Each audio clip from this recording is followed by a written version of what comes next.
Queridos irmãos, queridas irmãs, então esse vídeo é de número 144. Íamos gravar só mais um, mas a madrugada é uma criança, né? Que não deixa a mãe e o pai dormir. Ainda mais os recém-nascidos, né? Que tá com cólica, chora a noite inteira, então os pais têm que ficar acordados. Então esse vídeo é de número 144. Aparições, transfigurações, a Gênesis capítulo 14. Então, aqui, olha só, questão número 36. É de notar-se que as aparições tangíveis só têm da matéria carnal as aparências. Realmente. É de notar-se que as aparições tangíveis só têm da matéria carnal as aparências, porque o espírito imprime no perispírito aquela aparência que o inexperiente ele depara-se com um perispírito com a aparência imprimida e ele pensa estar frente a frente com um espírito. Aí você pode me dizer assim, ou me perguntar, Luiz, mas qual o problema nisso? Não é questão de qual o problema. Não tem problema nenhum. A questão é a seguinte, é que Kardec separou o joio do trigo. Então ele mostrou quando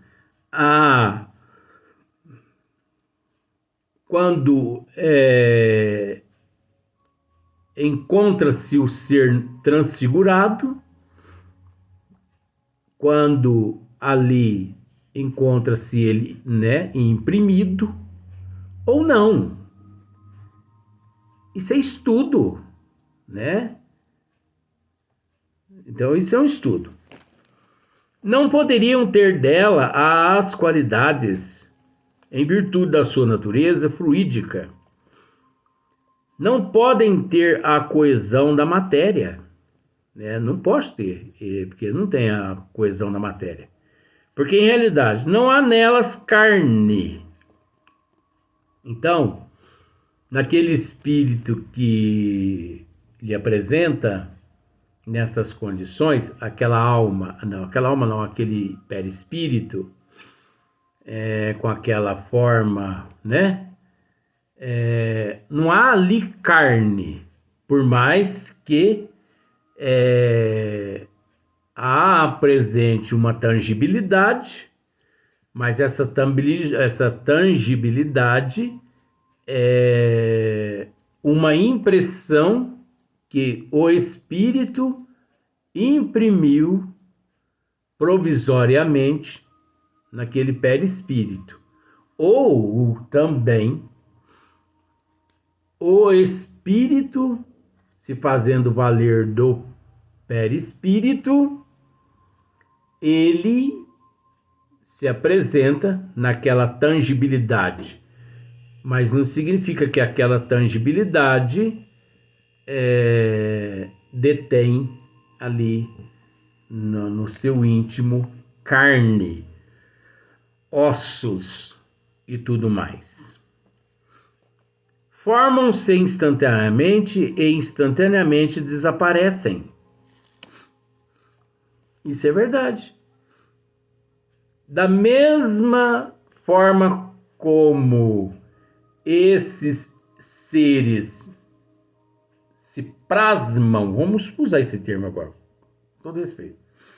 Da mesma forma como eles se plasmam, eles já se desmaterializam e desaparecem, porque são fluidos vaporosos, né?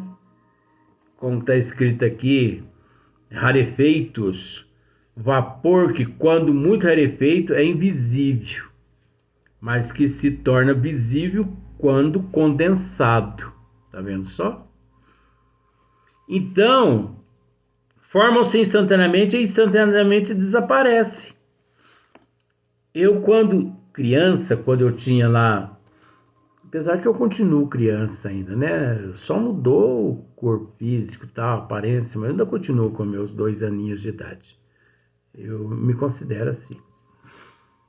Então, quando eu tinha lá meus 4, 5 anos de idade, eu conseguia dormir só no meio, né? Assim, na cama, no meio, na cama da minha mãe e do meu pai, só no meio dos dois. Umas 3, 4 vezes por semana. Porque os espíritos, eles, depois de velho, como se diz ditado, é que eu vinha saber que aquilo ali era espírito. Então, mas naquela época eu não sabia o que significava aquilo, nem meu pai, nem minha mãe. Para minha mãe e pro meu pai, acho que eles pensavam que aquilo era assombração. Tudo bem, que também eles não estavam errados, coitados, né? Porque eles não tinham esse conhecimento. Mas esses espíritos, eles se apresentavam assim aos meus olhos da minha alma.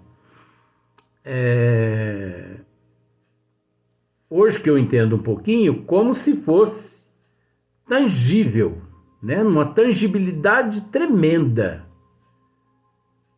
Porque não adiantava eu fechar os olhos, a casa muito escura, porque não tinha energia elétrica, era só lamparina.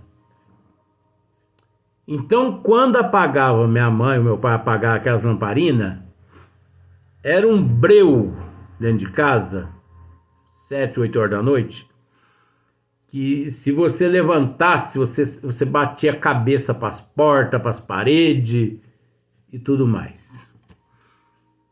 Então você tinha que ficar ali embaixo das cobertas e eu cobria a cabeça. E quanto mais eu cobria a cabeça, mais eu via esses monstros que pareciam assim, como se fosse filme de terror. Você entendeu? Eles apareciam assim e dava aquelas gargalhadas na minha cara, porque isso aqui não é rosto. Eles davam aquela gargalhada na minha cara e me xingava. Hoje eu entendo isso como xingamento, humilhação, desfeita. Eles faziam de tudo comigo nesse sentido assim. Me humilhava, me xingava, mas me maltratava de tanta coisa. Me dava tapa na cara, mas fazia toda coisa.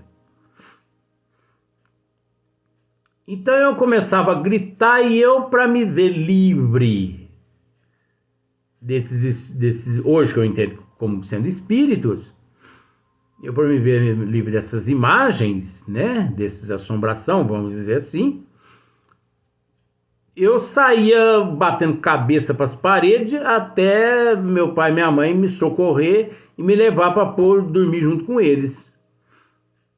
Eu tinha 4 anos de idade. Então dormia em quarto separado com meus outros irmãos, mas não conseguia dormir. Então, desde quando eu nasci, lido com esses nossos irmãos todos. Então, às vezes eu converso com muitas pessoas e as pessoas às vezes me dizem assim: Luiz, você é muito forte. Mas por que você acha que eu sou forte? Porque o outro não aguentaria isso. Eu entendo o que as pessoas querem dizer, mas Chico Xavier aguentou muita coisa, gente. Chico Xavier, Divaldo Pereira Franco, eles aguentou tanta coisa, mas tanta, que se eu fosse dizer para vocês aqui algumas coisas que eu sei a respeito de Divaldo e de Chico, que eles aguentaram de perseguição das trevas, ficaríamos aqui alguns anos contando só a história dos dois.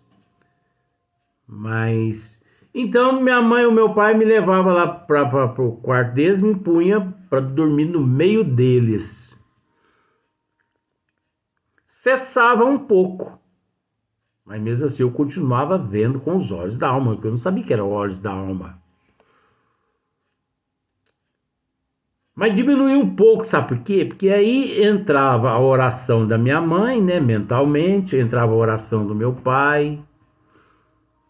E quando eles começavam a jogar pedra em cima do telhado, e pedras na janela, pedra nas portas, e caía panela, caía prato lá na cozinha, que a minha mãe e meu pai levantavam para ver, para dar uma olhada e via. Estava tudo perfeito, tudo no mesmo lugar.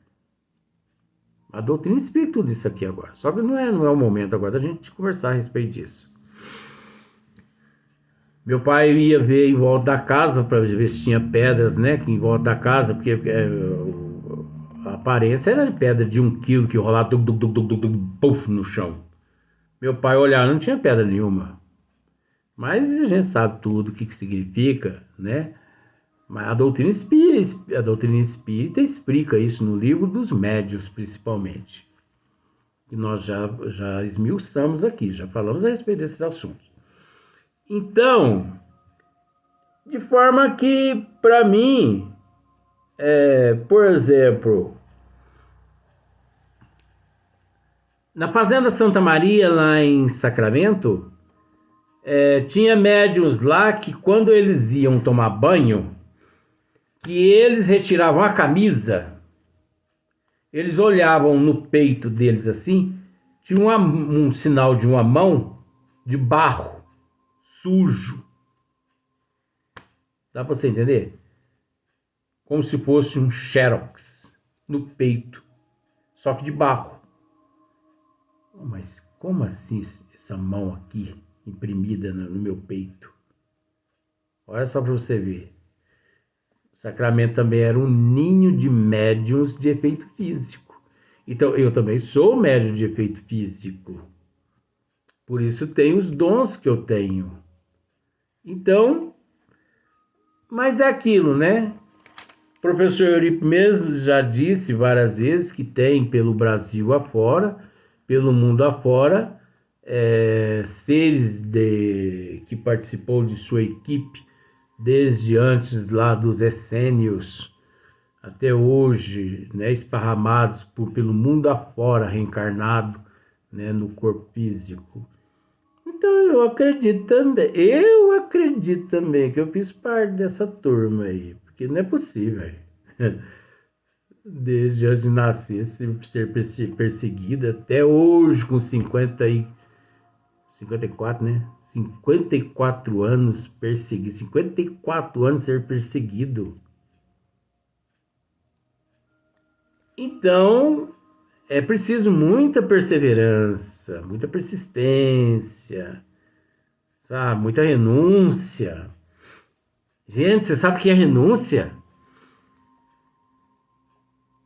Precisa muita renúncia, gente. Nossa Senhora. Não é fácil renunciar. Mas não é renunciar a sexo, não. Aqui o assunto dá oportunidade de a gente comentar isso. É renunciar aos desejos. Renunciar à cobiça. Renunciar às maledicências. Renunciar aos olhos negativos. A cobiça. Renunciar à guloseima.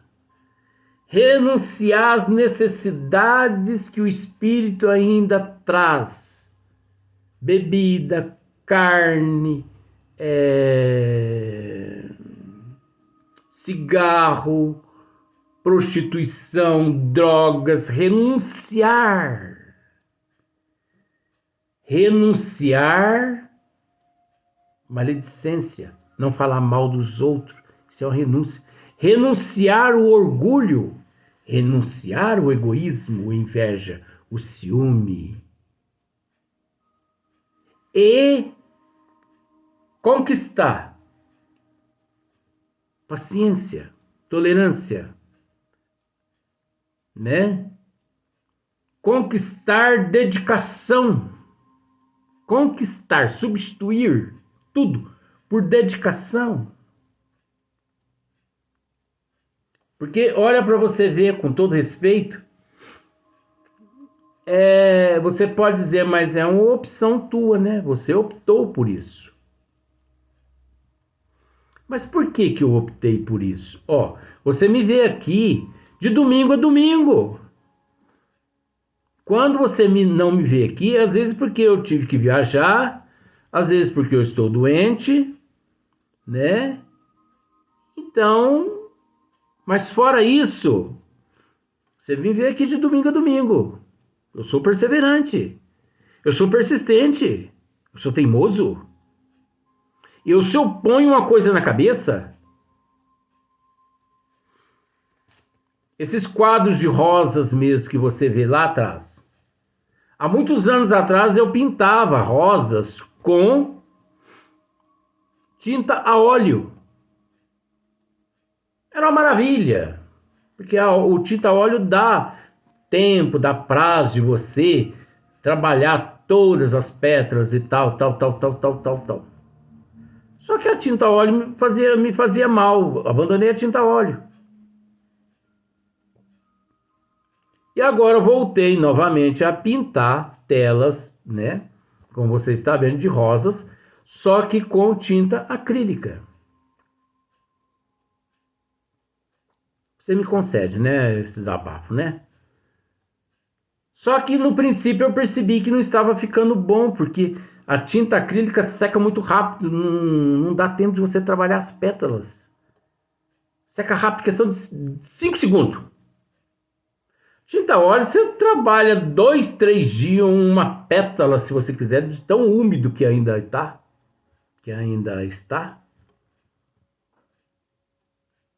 E não é que eu fui mexendo com os pauzinhos, eu fui mexendo, e eu descobri um produto e que você mistura no meio dessa danada dessa tinta acrílica, e essa tinta acrílica te dá o mesmo poder da tinta óleo. Oxe, eu também sou meio químico. Não sou igual um amigo meu não, que é formado, entendeu? Tem diploma, mas eu fui mexendo com os pauzinhos. Eu sou persistente. Graças a Deus que eu sou persistente no bem. Pro bem. Porque eu acho que se eu fosse uma pessoa persistente no mal, perdão do termo, você me perdoa? Hoje eu seria uma pessoa assim, já teria cometido muitas desgraças na vida. Porque eu ia persistir no mal. Eu ia persistir matando. Você entendeu? Mas não, graças a Deus, hoje eu persisto no bem. Eu pesquiso até chegar, né, aquele resultado. E eu já estou desfrutando desse resultado, graças a Deus. Isso satisfaz a minha mente. Não satisfaz o meu bolso, porque eu não preciso disso assim, né? De imediato, eu não preciso disso assim, de imediato, financeiramente. Vivo muito bem, graças a Deus. Lógico, vende-se um quadro aqui, um quadro ali para repor material, mas que não afeta nada as minhas economias. Mas é o psicológico. Nunca que devemos desistir. Estude. Se você pode prestar um concurso, preste o concurso. Se você pode estudar um idioma, estude. Se você pode fazer uma faculdade, faça. Ah, mas eu não vou usar essa faculdade nessa existência. Mas e na eternidade? Será que você um dia não vai precisar desses conhecimentos? Porque tudo que nós amealhamos fica no nosso espírito, no nosso perispírito registrado. E segundo consta, você vai continuar com esse teu perispírito alguns bilhões de anos. E durante esses bilhões de anos você vai continuar tendo no teu perispírito esses ensinamentos. Depois não vai dizer que nunca foi orientado.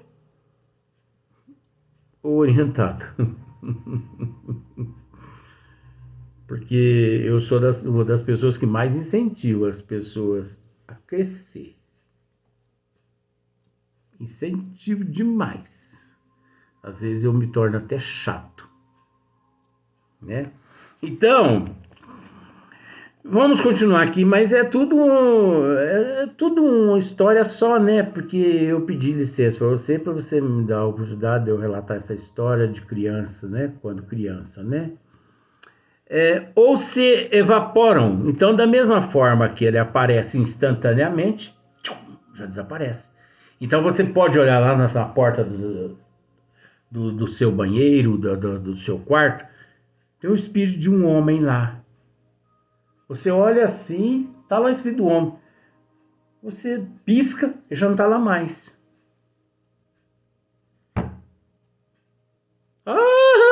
Sai correndo não, gente. Sai correndo não. Se assuste com ele lá não. Se ele ficar lá na porta, quer um conselho? Você entra, né? E lá na porta do teu quarto você vê um homem ou uma mulher em pé, olhando para você. Pergunte mentalmente: encontra-se aí da parte de Deus?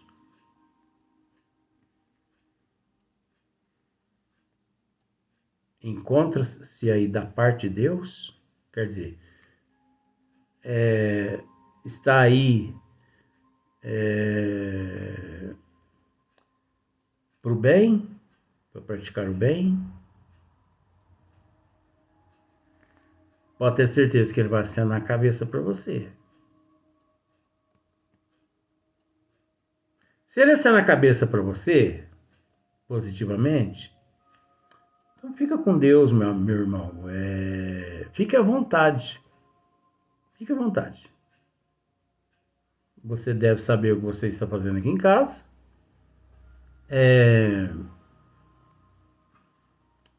À toa você não estaria aqui, os mentores da casa não iam permitir você aqui, se não fosse por uma boa causa. Fique à vontade, a casa é tua. E vai lavar sua roupa, vai fazer sua comida, vai limpar tua casa, e vai ler um bom livro, vai assistir um programa na televisão. E se ele ainda permanecer lá, chame ele para ir lavar roupa também. Luiz, parece fácil o jeito que você fala, mas é assim, gente. Mas e se eu perguntar se ele está ali pela parte do bem e ele disser com o pescoço que não? Se ele disser que não, mentalmente assim com o pescoço, sente-se, pegue o teu evangelho, abra uma página, diga para o nosso irmão: você não quer assistir uma leitura do evangelho comigo? Não. Eu te respeito, mas eu vou pedir aqui a proteção aqui dos nossos amigos espirituais para nos socorrer nesse instante, porque se você está aqui nessas condições, porque você está precisando de ajuda. Então espere um pouquinho que eu vou evocar os nossos amigos espirituais para te auxiliar, para me auxiliar também, que eu também sou doente, necessito de ajuda. Abra o evangelho ali, evoca o Bezerra de Menezes, chama a turma tudo. Chama a turma tudo. Karl Barchut, Bittencourt Sampaio, chama essa turma tudo. Entendeu? Se bestar, chama até Allan Kardec. faça uma prece mental, faça uma leitura do Evangelho. Pode ter certeza, de que a hora que você terminar a leitura do Evangelho, que você olhar lá na porta, ele não vai estar lá mais. Ai, Luiz, depois como que eu entro lá naquele quarto? Entrando. Qual o problema? Eu vou usar aquele termo assim, ó, igual meus filhos sempre falam. Quem faz mal a gente são os encarnados. Desencarnado não faz mal a ninguém. Desencarnado, bota isso na tua cabeça com todo respeito. Desencarnado não faz mal a ninguém. Encarnado é que costuma fazer mal a gente. Quando a gente permite também.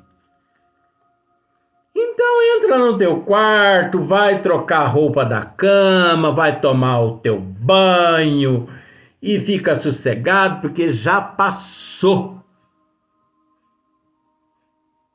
Os benfeitores já esteve ali, já levou ele embora. Ali não apareceu por um acaso, porque ele apareceu porque ele sabia que ele ia encontrar ajuda, proteção, você entendeu? Vamos continuar nesse assunto mais num vídeo. Vamos para o próximo vídeo.